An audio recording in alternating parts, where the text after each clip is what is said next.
Welcome to the Layin the Body podcast. I'm Terrence. And I'm Lucas. And we are the place for head rushing shots of hockey. Hockey's back. And we had a couple very good days of hockey that we just watched. I had a great time watching hockey finally be back. Yeah. What was your first thoughts? First thoughts on the first couple games overall, pretty well. It's nice to know hockey's back and that we're going to have 116 straight days of hockey. I think any hockey fan can agree on that. It's 116, really? Yeah. I didn't know that. Really? Yeah, 116 straight days. It sounds like a lot, but it's it really not. isn't. This season's going to fly, but you know what? It's finally here, and I think everybody's happy that it's back. Yeah, I'm very excited that it's back. And this episode of the Layin the Body podcast is going to be a little shorter than the rest, as the news is a little bit on a low today. And yeah, we're just the start of the season. Just the start of the season. We're really just going to recap the key moments, I would say, from the first few games. Big storylines, got a couple hat tricks in there, new guys flying onto the scene, and a couple of teams that are really showing that they're not going to tank this year. Senators being one of them. Doesn't look like they're going to tank. Terrence, how'd you feel about the game last night? The Senators, they are a very interesting team. They made a couple assets. They made a couple moves to make sure that their team could be the best as possible. Now, they traded for Matt Murray, which they needed that goaltending switch, and on the back end. Desperately, yeah. They need that goaltending switch. Craig Anderson left, go to Washington, which he was just recently put on waivers by Washington. Yeah, I was kind of surprised by that, But despite that, Matt Murray got the win, only allowing 3 goals against tough Maple Leafs offense.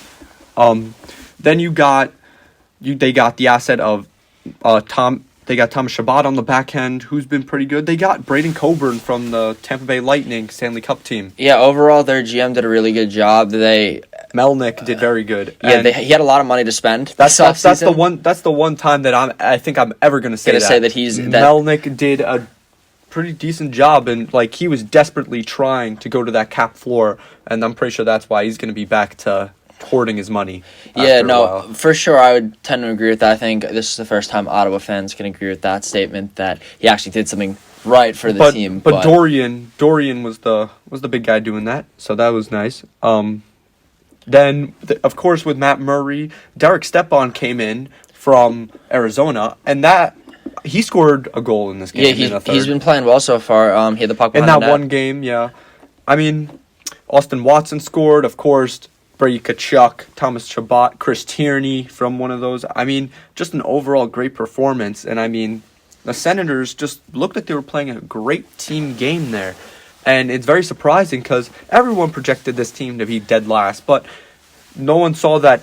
Everyone thought that maybe Tim Stützle would just come right on the scene, but he's still young. He's still young. He has first game on his 19th birthday yesterday. And he'll find his way onto the score sheet, I would say, within the upcoming week of onslaught of games. But overall, a good game by Ottawa. But some concerns for the Maple Leafs, as everyone thought that this would be the year, and I even thought that their defense and goaltending by Freddie Anderson would finally get better and project them to Cup favorites. But it's showing here that their offense is doing decent, but the defense and goaltending can't hold up. So what's the problem with that? I agree. I mean, the Maple Leafs they're a very interesting team. I mean, they got a great offense. That $40 million and 4 offensive players. It's a joke. Could show for that. I mean, you have Tavares, you have Nylander, you have Marner, you have Matthews, you have all these guys. Yeah, you got the studs. You got the studs. On defense, I thought they were going to be better. They just signed TJ Brody to a contract. They just extended Jake Muzzin to a deal. And the back end just looked a lot better with a bunch of youngins coming up, like Lindgren, like Rasmus Sandin, that could possibly be up. Sure. And I thought that they were going to get that step forward defensively, especially with Anderson in net, who I could say is like a Vezina goalie. Yeah, for me, I would tend to agree with that he's a Vezina goalie. And going into a contract year, I would have thought that he would start this season a lot better. As everyone knows, he's the main guy. I mean, they Toronto. almost lost to Montreal. They went to OT with them, and they were down like 4-1, if I'm not mistaken. They were. And I think it was 3-1. I think like around there. It was 4-1 or 3-1. Yeah, it was 3-1 Montreal. But yeah, Toronto, it looks like they're playing a well-rounded team game overall, but they're struggling to get the production from a whole 60 minutes from their entire team. Yes, because I agree with they that. get the offense, but then the defense falls apart, and when they need an important goal, they just can't get it. Yeah, it's unfortunate, but it again. The beginning Maple of the Leafs will season. bounce back. I'm sure. But here's the thing: you cannot start off in a 56-game season. You cannot start off weak, Especially you have to against start off all strong. divisional opponents. These are 4-point games. Yeah, you have to start off strong. You want people to catch up to you. You want teams to catch up to you. You do not want to be trying to crawl your way back into a playoff spot. Yeah, so it's gonna be interesting to see for Toronto. But to stay in that division, Connor McDavid. Oh, I mean, This kid's- Well, what are we gonna say about him? There's not much that nobody doesn't know already. Again, this kid, what you could say is a quiet first game for him. Not much to say. Yeah, But I mean, second game, oh my God, second game, just like highlight you reel see goal, that McDavid. hat trick, and First game they There lost he to the is. Canucks. I mean, didn't get any points in that first game. Just defense fell apart. I would say again, Defense, I would 3 say, goals, fell not apart. bad, but But the Canucks are a good young team. I mean, just staying in this division, I mean, like, Canucks, I do like the Canucks. I did keep them out of my playoffs, in a playoff spot in my predictions because of the loss of Markstrom. But I do feel like the team can surprise me, and they did in the first game against the Oilers, putting up great offensive numbers.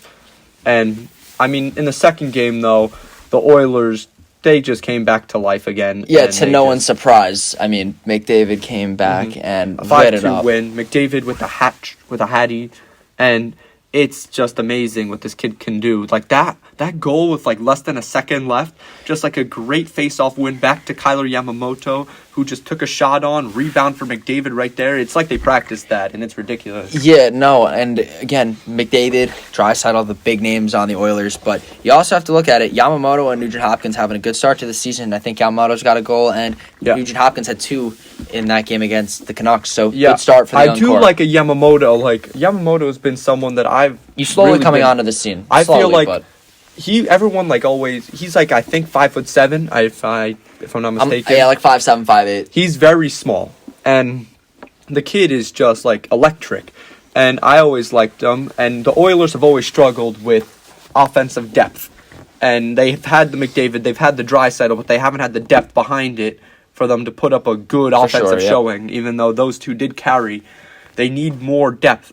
Other than that, and Well, it seems like they're getting it. Kyler's giving you that depth. Nugent Hopkins is giving you that depth, and the Oilers are a team that, again, they are a team that I am excited to watch to see how they are doing.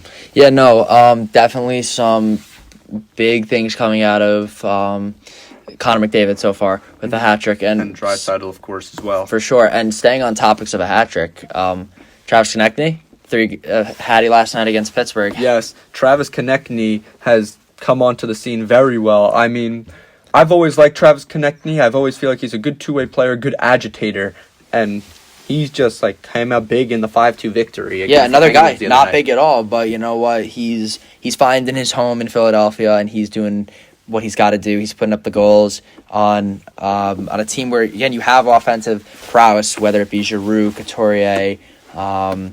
Yeah, but unfortunately for the Voracek. Flyers, Couturier just got injured. Yeah, I saw that.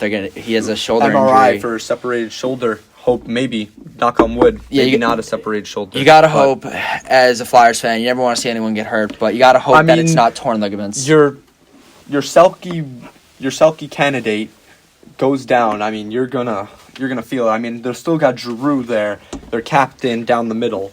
For sure, but it's just a big like, blow for And they still Philadelphia. got Nolan Patrick, but Nolan Patrick is someone who didn't play for a long time from injury. Yeah, he had migraines last year, didn't play at all. No, yeah, so he didn't play, and now he's back on the scene after being out. He didn't score a goal since March of 2019, Yeah. and then he scored in his first game back from the Flyers this season. Yeah, Now, it's going to be a key to the Flyers' success this year is now with Couturier possibly being out for a yeah, while. Nolan Patrick's going to have to step up. The Yeah. second overall pick hasn't really shown anything since then, but now at the beginning of the season he's showing some promise, and he's been electric, and I'm excited to keep watching him. Yeah, so good things on the Flyers side now. Let's flip that. Let's look at the Penguins side of things. They dropped the first 2 games to Philly, 6-3 and 5-2.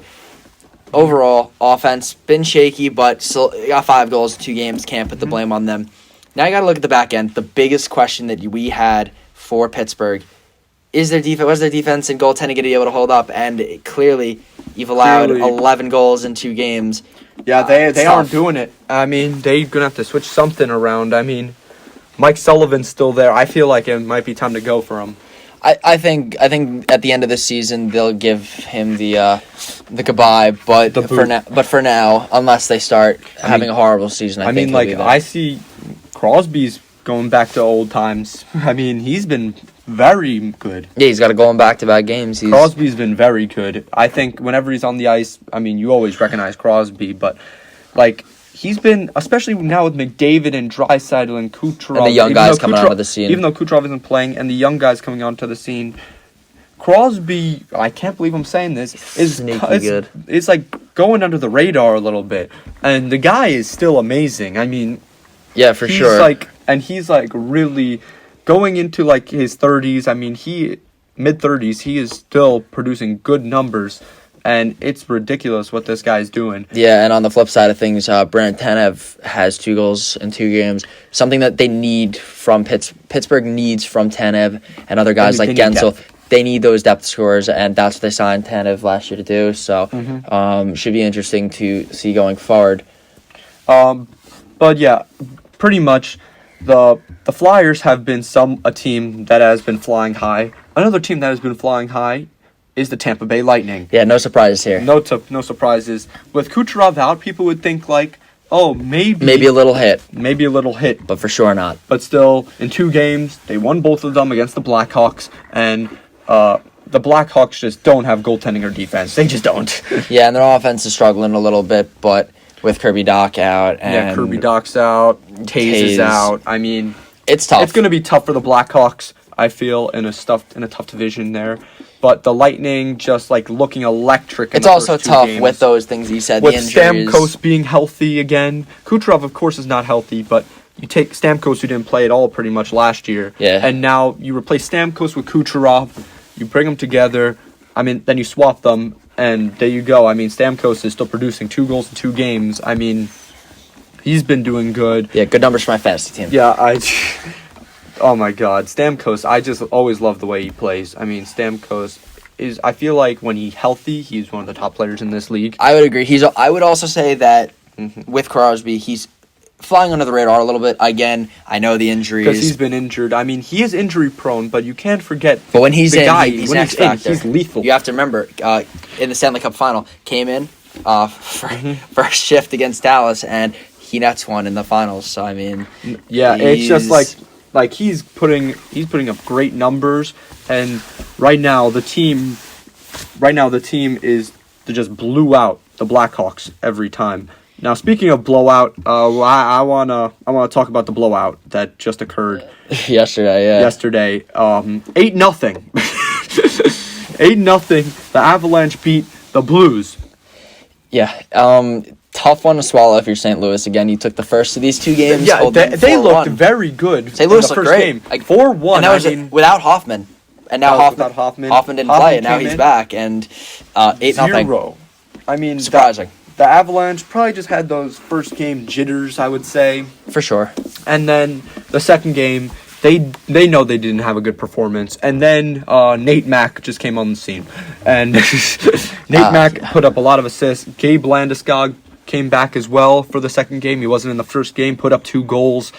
McKinnon, of course, Mikko Rantanen, that whole top line that's just lethal no matter what, just continued to put up the points. Yeah, and X factor here, their offense erupted for 6 power play goals. If I'm St. Louis, stay out of the penalty box because you do not have that penalty kill that you had in years past. I feel like that blow for Pietrangelo. Yeah, Torrey Krug is a good. He's a great player. He's a good offensive defenseman, but I feel like defense. But Pietrangelo is, especially because of his size, tough to replace him. Yeah, but this team, the Avalanche, is a team that's electric.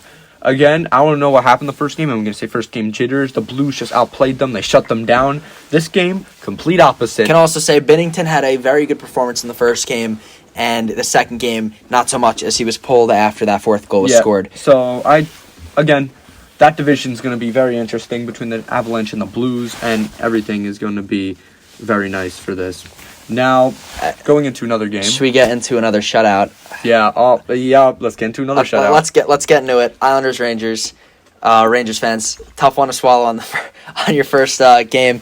Lafreniere making his NHL debut and high hopes, but Rangers offense not showing up in this game. Islanders take it 4-0. I mean, the Islanders are known for their defense and their system, and they just shut down every opportunity by the Rangers. Yeah, the boring team. There was a little bit of blown calls there. I mean, not blown calls, but there was a little bit of what's the word? There was a little bit of calls taken back. Goals taken back. Sorry. Yeah, for sure. There was one taken back that the Islanders had. Everly slid in to Igor, and I got to agree. Goaltender interference. He put himself into the net. It looked like he just ran into him. And then the other one that the Rangers had actually scored, Trouba. The whistle was blown before. It's not that the whistle was blown, but Varlamov had the puck covered for about 5 seconds. Puck disappeared, and then Trouba just came in, poked it in. Yeah, and somebody was sitting on his glove. So overall, both goals make sense why they were called back. But I mean, looking at the team, I mean, I won $50 the other day. Did you? I was with my friends, and when we all bet on who would score the first goal for the season for the Islanders, and I bet Brock Nelson, and I won that money. So I'm excited. Brock Nelson started off that scoring a power play goal. I don't see that often. Yeah, you don't see it often. And, hey, the Islanders had 2 of them that game. You got one from Lee and 25%. So. I mean, they had 5. No. How many? 6, I think. 6, because they were 25%. Yep. They were 25%. So wait, let me just do the math really quickly. I think it's 6. So is it 6? It was actually 8 power play goals. Power plays. We're not the best at math. Sorry guys. But yeah, so Brock Nelson got that first goal. I mean, power play goals, 25%. I mean, again, not a bad start compared to last season. 25% is good. We would get when you have 8 power play opportunities, you should not be 25%. But you know what? It's an improvement. Getting 2 in the first game against a Rangers team that was supposed to had expectations for once. Yeah, from the past years, because they ended the season very good last year. They got Lafreniere, and they made some good moves this offseason, and I feel like they are the youngest team. They did have the first game jitters, I feel, and they'll be back. It should be interesting to see how they bounce back tonight. Yeah, how they bounce back tonight. Igor is not going to be playing tonight. Yeah. Georgiev will get the start, and their top defense. This is the big news. Top defenseman Tony DeAngelo will be benched, healthy scratch tonight, after Barzal absolutely dangled him and then proceeded. He took. Let's talk about that goal. I mean, $7 million, is that a bargain for Barzy? Yeah. For sure. I think it is. He's worth every penny. I mean, that was a great move, great shot. Igor. He went 1-on-3. Come on, right over him. I mean, beauty. But here's the thing: I'm not even sure if the Rangers have a top defenseman per se. It's just like that team is just a very young team. Well, they're starting tonight with Jack Johnson as the top defenseman, so if you would want to call him that. No, I would not. Call him a bottom 4. But it's interesting how the Rangers would come back. I'm interested to see, as much as I want to see the Islanders win, I want to see a good hockey game, and it's going to be very interesting to see how the Rangers come back against the Islanders tonight. Yeah, should be a bounce-back game for sure. Definitely better than Game 1. But Game 2 tonight. Yeah, Game 2. Now, let's talk about this. Let's talk about the Vegas Golden Knights, shall we? I like to talk about the Vegas Golden Knights because I feel like this team is I just love watching them play. I love watching the Vegas Golden Knights play with the new captain, Mark Stone. The Ducks gave them a good opportunity, but they gave out a good fight. But yeah, the Ducks started slow. They were down 2-0, but bounced right back. They tied it 2-2, and then the Golden Knights just took over. I mean, this team, they started off electric with Marchessault and Nosek. Just this team reminds me so much of the Islanders. That they're just like a 4-line machine that just keeps going. And when they get going, they're on. Yeah. And Robin Leonard, great performance by Leonard. I mean, Leonard had some shaky times in the first period, but I feel like it's just getting acclimated. But after that first, no other goals allowed for him, and he was unbelievable. He was lights out. But new captain Mark Stone scored that game, and I love them. I wish any team wished that they had him. It's just like I remember when he was on the trade market 2 years ago, and now he's a top player in the league, a top two-way player in the league, and he's leading this Vegas team, and he's a very good role model in the locker room and a very good player. And I just wish my team got him, and any other team wish he got him in that trade deadline, but they signed him to an extension, $9 million for I forgot how many years. But it's very interesting to see. I mean, not interesting. It's very, very nice to see Mark Stone make a good home there and be very good for the Vegas Golden Knights. Yeah, he's going to make a good captain over there. First captain in history. So, I feel that it could have been given to other players. You could have thought maybe, I don't know, Alex Tuck, Marchessault. I mean, Riley. you could, but it's tough. But he's your leader. He's your guy. Mark Stone is someone he's that the franchise I player. really like as a player. I wish the Islanders got him, but the Vegas Golden Knights got him, and he's one of the reasons why that team, I think, is going to go all the way. Well, we'll see. They're going to be a good team though this year for sure.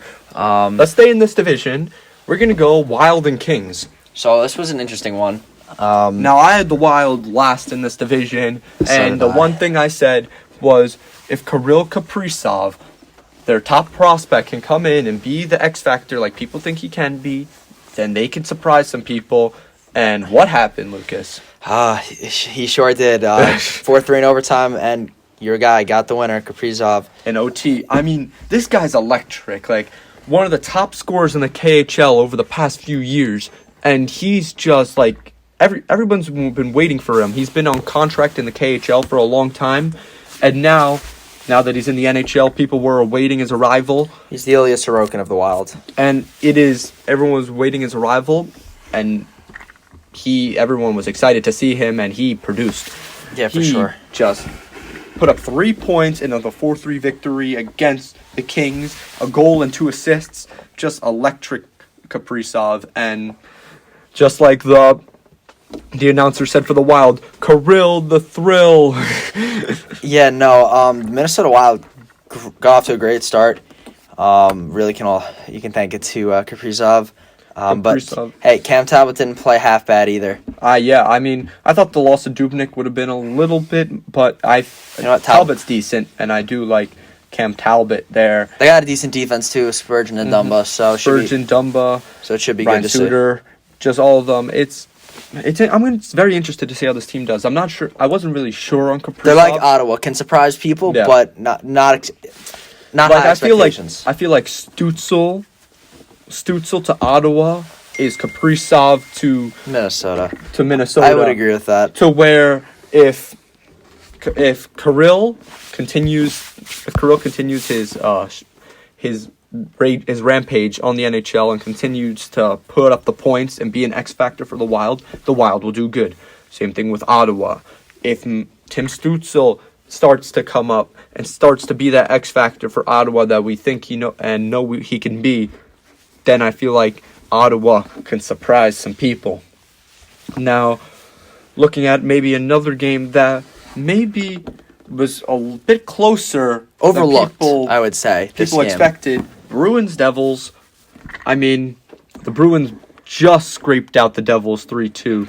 They were up 2-0 halfway into the third, and then it all came crashing down. It all came crashing down as it was Miles Wood and Ty Smith who tied it up in the third period.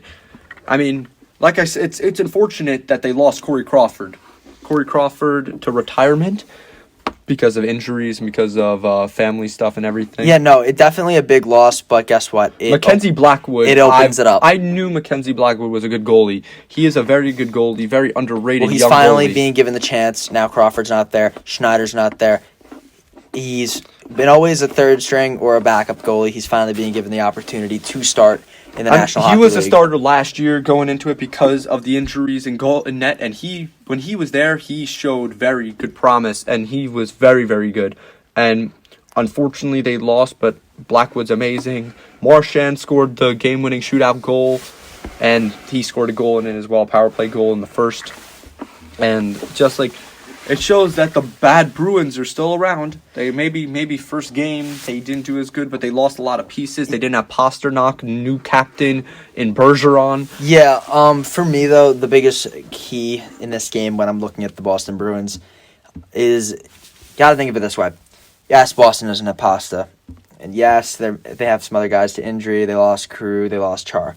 The biggest thing for me is this: it's the Devils. No disrespect, but they don't have the high-powered offense. Their defense is They do meh, not. and their goaltending is meh. So I am curious to see how the Bruins fare against a team such as the Capitals, the Islanders, one of those teams that really has it all figured out, that is a contender, because I don't know if the Bruins play any way like they did that night against the Devils. I don't think the Bruins are going to go very far this year because they just scraped it out against arguably the worst team in that division, and I don't think 3 goals is going to get them by. And to be honest with you, again, one was a shootout, and those other 2 goals, both were one of them that goal in the first period for the Bruins. That was off an error of Blackwood behind the net. So Yes. it's kind of gonna be interesting, but good on the Devils for sticking with it, for making it a game, and should be interesting for both those teams to see how they play out in the future. Yes. Speaking of the Capitals, they started off pretty good too. 2 wins over the Buffalo Sabres. And, I mean, one was a pretty shaky, and the other one was, I feel like, pretty decisive. And the 2-1 victory was pretty decisive. And then the other one was pretty shaky as they were letting up a lot of goals to Buffalo. But Buffalo has a very sneaky, high-powered offense with Taylor Hall, Jack Eichel, Victor Olofsson. And he's starting off well. Hall's got 2. Mm-hmm. So that 1-year deal, I mean, a lot of analysts speculated that he would, a big contract, he'd only be brought in for the 1 year, and he'd be used as trade bait so that they can get more picks and get the rebuild in. But you know what? If Buffalo can get him down, if he can continuously do what he's doing right now and lead Buffalo in some sense of direction this year, I don't know. You could possibly see him on a team-friendly deal at the end of the year. I feel like Taylor Hall needs a bounce-back year this year. He needs a bounce-back career. He won the Hart Trophy 2 years ago. With the Devils team. And then the team was not good. He was injured a little bit, got traded to Arizona, went to the playoffs last year. And then after that, he signed with Buffalo on a 1-year deal after an underwhelming performance in the playoffs. He just wants this is his proven deal. He needs a home. So far, you look at Edmonton. You look at the Devils. I'm not going to count Arizona because he was only there for like the last 3 months of the season and then the playoffs. But for now, we'll count him.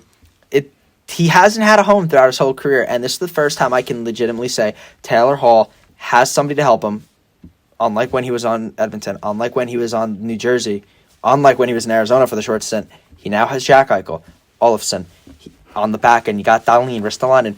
They have the pieces to put it together. They can get some goaltending, and they can get that depth scoring, and Hall can continuously produce with Eichel. That team will be deadly for years to come. I'm not saying about this year, but for sure, some good steps, even though they're 0-2 at the moment.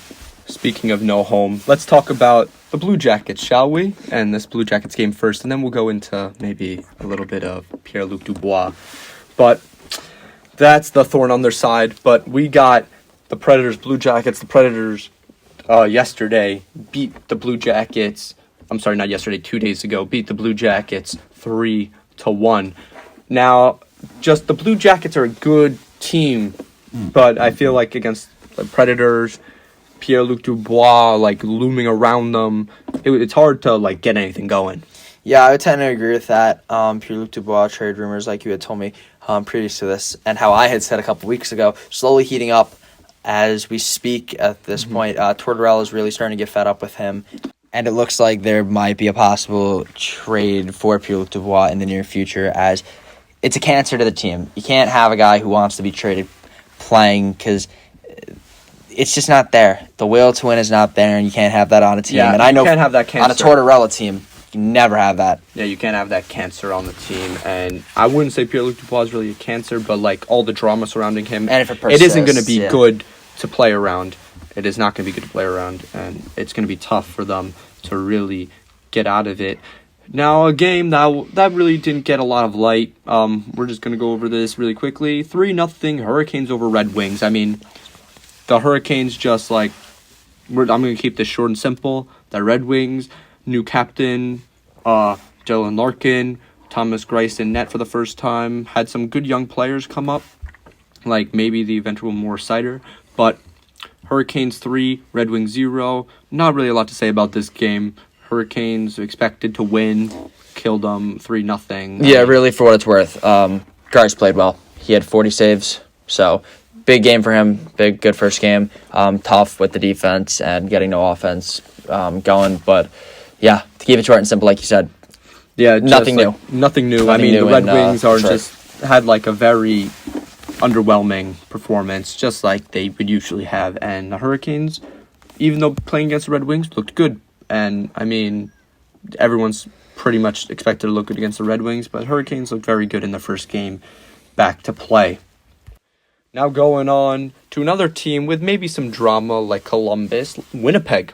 Winnipeg versus Calgary, and Winnipeg ended up taking that in OT 4-3. Now, the player in question, Patrick Layin, put up 2 goals that game and looked pretty good for that team. Yeah, one of those being the OT winner, and overall really good game from Patty, and he's your guy. If I'm the Jets, you got to pay him. You got to keep him. You got to pay him. Just like Barzal for the Islanders, if you don't pay him, your team really falls apart. Even though you got other pieces, you do have Wheeler, you do have Kyle Connor, Nikolai Ehlers, and you got those young prospects over there, but you can't lose your superstar, your top winger. So it's interesting, but good come from behind win because they were down 3-1 at one point. Yeah, Winnipeg, I'm surprised the Flames let it go. I mean, they just signed Markstrom, they signed Chris Tanev, they signed some old Vancouver Canucks, but here's the thing, it's just like, I thought that they were going to do a lot better, and they just like gave up that 3-1 lead, and I was very surprised that they did that, and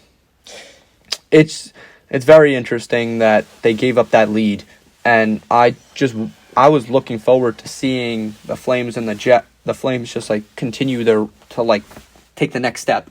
Unfortunately, they did not. The Jets, which I thought like maybe with a lot of like other things around, like Laine rumors and everything, and maybe Bufflin might be still looming around, but everything just like went the way. The Jets are still a good team no matter what, and that offense is just lethal. That defense, like that goal, Connor Hellebuck, Vezina winning goalie, just amazing. For sure, and I mean, the Jets put up a good performance. The Flames put up a decent performance. I expected this to be a good game. The Jets won, but the Flames I expected a little bit more of, but they'll be back for round 2. Yeah, they will, and that was a good game nonetheless. Moving a little south, but staying on that side, Sharks and the Yotes. Better game than most people thought. A lot of people could have seen this as almost a tank bowl, you could call it, as the Sharks and Coyotes have not been playing up to potential. Coyotes coming in, young team, and the Sharks coming in for a little bad day. Yeah, for a little redemption year. There's a lot of talent on both sides. A lot of talent on both sides, and Evander Kane is someone that I want to talk about. Like guy going bankrupt, he scored a lot of things saying that he might have not played the season because he went bankrupt. He professed bankruptcy, but Evander Kane scored a goal in the third. Yeah, I saw that. Definitely, if I'm a Sharks fan, definitely a good first game overall. Definitely good that you came out and got those crucial 2 points. I mean, the Sharks are still a good. Like they got old players on that team. They could still be considered in their prime. Their players are still. And their guys can score. You got Hurdle. They just had a bad break last season. They had a bad break last season, bad defense, bad goaltending. So but I'm hoping that their defense could go, their goaltending can pick it up, and that offense can still continue, and they can get good depth, and then they can maybe make it back to the playoffs, I feel. Yeah, so that's the big question this season. Erik Karlsson on that very, very healthy and great deal that he had signed a couple seasons back. Great for him, not for the team. Yeah, for sure, not for the team. And Brent Burns, you have 2 guys that were Norris candidates and are such good defensemen. Great puck moving. They just had bad years last year. They can do it all. I have them both on my fantasy team. I want to hear this from you. Do you think they have a bounce back year? I think they do. Here's the thing. Shortened season, I feel like it's... The Sharks are an interesting team. They're a team that I want to keep an eye on because they still got a good team. And it's only been 4 years since they made it to the Cup final. No, or something like that, 4 or 5 years ago. 2016. Yes, 5 years approaching ago. Approaching 5. And they still got that core from that team. it's just like the core's been getting older. They got rid of Jumbo Joe. Got rid of Pavelski. But here's the thing. They still got a pretty good core there, good defense. They just need that goaltending, and they need that offensive depth. Now, the Coyotes are something different. I mean, that team's a mess. I mean, talking about a team with drama, they lost their 2 first-round picks because of their scandals, and they lost, like, their seconds as well. And the team is just falling apart. They lost their GM. And it's not even going to that further. Cap hell. Yeah, they're cap hell. They lost Taylor Hall, like I said before. They're just like in a bad position, and they're gonna be screwed for years to come, I feel. And it's unfortunate because they got a good young core in Keller. They got a good young core with OEL, with a new one like Victor Soderstrom, who's coming in. They got good goaltending with Ranta and Kemper. They got the a solid vets in there team. Like Phil Kessel to produce offense, but you said, it should be interesting to see how it pans out. But they are screwed for years to come. I feel like they are screwed. They are screwed for the future. And here's the thing: they don't even have a good enough roster. I feel right now. I feel like they do get a good enough roster right now, but without picks, they can't really improve, which sucks. And through the youth. Fortunately, they got good youth already, but I feel like this team is just going to be, because without picks, they got a solid team, but they're going to be a team in mediocrity land for the foreseeable future. Yeah, I would tend to agree with that. But overall, I'd say a good start to the NHL season. A very good start to the NHL season, except Dallas hasn't played a game yet because of the COVID outbreak. But, I mean, they'll get back onto it. They'll go back to it. Dallas with that, I think it was like 27 people that were infected with COVID on Dallas. I think they're supposed to play tomorrow. They should get back at it against Florida. Against Florida. But that'll be interesting to see what happens there. They're both very high-powered teams. Both teams looking, one of them came back for a comeback. Another team came back. And just like, I'm looking forward to see how good Bobrovsky will do in his game back, and how good that Florida offense will do, and how good that defense will do, especially with Keith Yandel and some rumors being around him.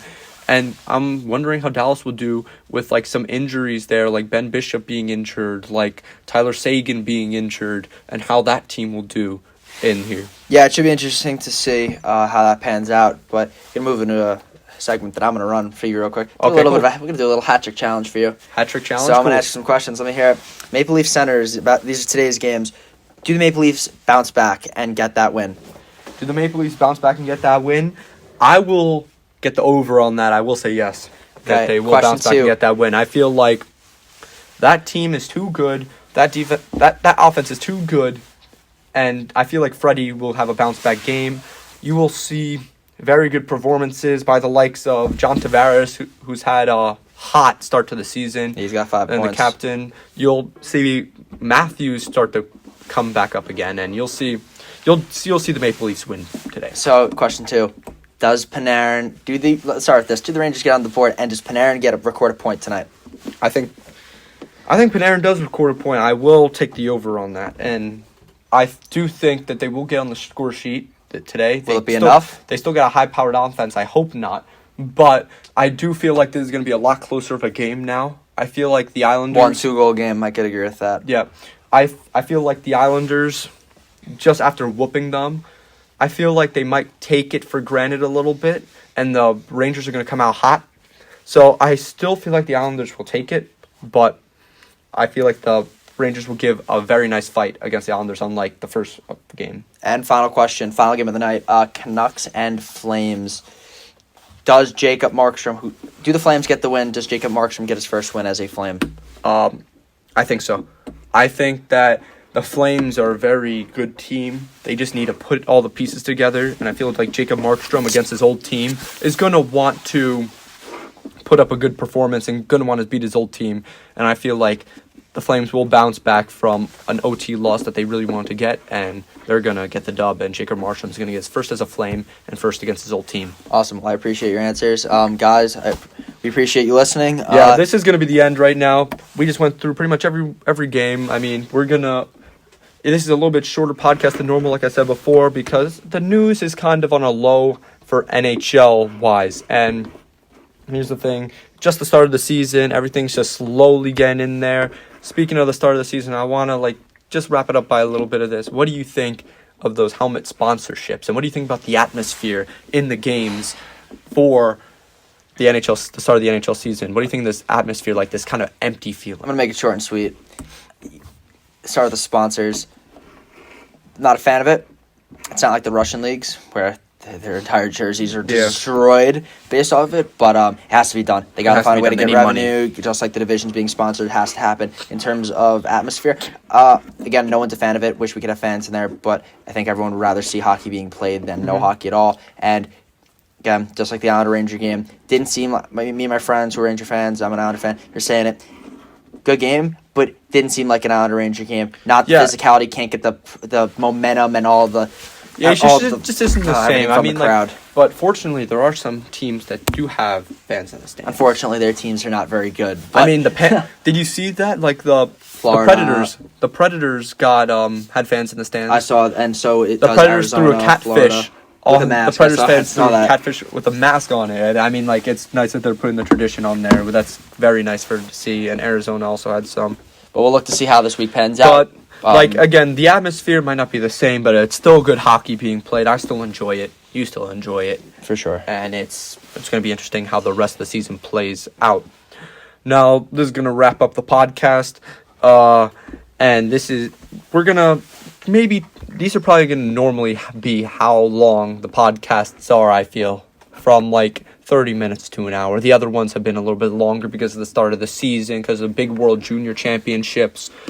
But I feel like this has been a very good podcast, a very good start for our first 3 win. We want to hear what you guys think for our podcast and we can improve on and how things can go. Yeah, and next week we're planning on having our first guest. So if you want to come and be a part of our recording and our podcast, then leave a comment down below and let us know because we'll be picking off of that. Yeah, and we're going to see how everything goes, but the NHL news might be at a little bit of a low with COVID and with all the games just starting up. It'll pick up this week. It will pick up, but yeah, this is a little bit shorter than normal, and we hope that you enjoyed it. And we hope that you guys are going to continue watching hockey, and we hope that you guys can contribute to conversations maybe in the comment section. We can see how you guys are doing and what you guys think about these games and what you guys think about maybe some trade rumors or anything going on in the NHL. And we thank you once again for watching Layin the Body podcast. Yeah, I'm Terrence. And I'm Lucas. And we will see you next time. Sayonara.